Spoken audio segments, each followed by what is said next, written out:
What if there exists a country that has survived decades of sanctions, war, and global pressure, yet stands unshaken, self-reliant, and united? A nation where leaders are held accountable, education reaches nearly every citizen, and people refuse to flee even under bombardment. From ancient Persia to modern Iran, this story challenges everything you think you know about power, resilience, and governance. Is this the model of a future superpower, or a narrative shaped by belief and ideology?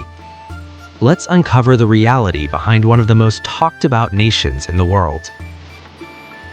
Iran, known as Persia before 1935, has an ancient history dating back nearly 4,000 years before Christ. Its land area is roughly twice that of Pakistan, while its population is just over 90 million. A narration attributed to the Prophet, peace be upon him, mentions that if the people of Persia had to seek knowledge even from a star in the sky, they would still pursue it. This reflects the strong emphasis on education in Iranian society.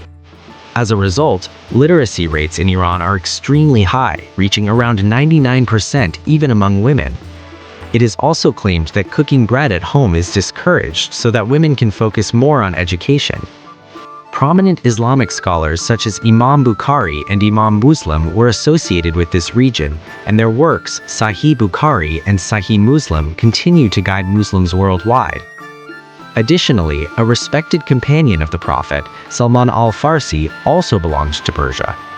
Iran possesses a deeply rooted historical legacy, and it is honored with the shrine of Imam Riza. The nation is described as fighting with great dignity and pride. Wartime resilience and national conduct. According to the narrative, Iran has been engaged in a prolonged conflict described as over a month against global opposition, and its internal situation is portrayed as follows. No financial aid has been accepted from any country. No appeals have been made for food supplies. No appeals have been made for medicines. At the onset of war, bread, petrol, and diesel were made free. Despite continuous bombardment, not a single Iranian migrated. Instead, expatriates returned to defend the country. The concept of lockdown is said to be unfamiliar.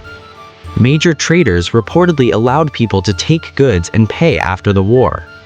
Ministers participate alongside citizens in anti-American protests. The president personally visits markets to check prices and facilities. The calmness of the population is attributed to governance practices developed over 47 years of sanctions and conflicts. The supreme leader has not purchased a personal house. Children of ministers and generals are prohibited from studying abroad. Government officials cannot hold foreign bank accounts. Ministers and generals were not allowed to own property abroad. The supreme leader reportedly works around 18 hours daily. Educational institutions are described as free from immoral influences. No American or European schools and colleges exist. Education is free, resulting in a highly educated population: engineers, PhDs, MA graduates. Price increases are not arbitrary. They require parliamentary approval and final decision by the supreme leader, usually limited to small annual increases with public relief measures.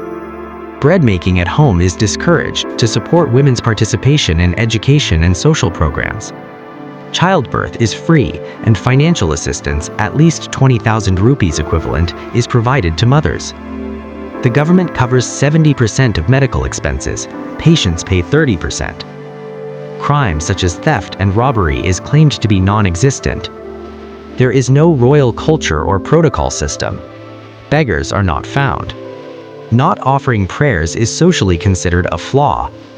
Police cannot enter a suspect's home between sunset and sunrise as it is considered family time.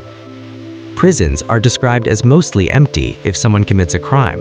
They are given work in prison and their salary is sent to their family to prevent further social issues. The position of the Friday prayer leader is higher than that of a governor, ensuring administrative accountability. Ministers and officials attend Friday prayers in the front rows. Social structure and cultural values. Society is described divided only between Sayyids and non-Sayyids, without class hierarchy. Teachers are highly respected and are not summoned to police stations or courts. The culture of keeping servants is not common. People are generally mentally satisfied and appear cheerful. Ideological vision.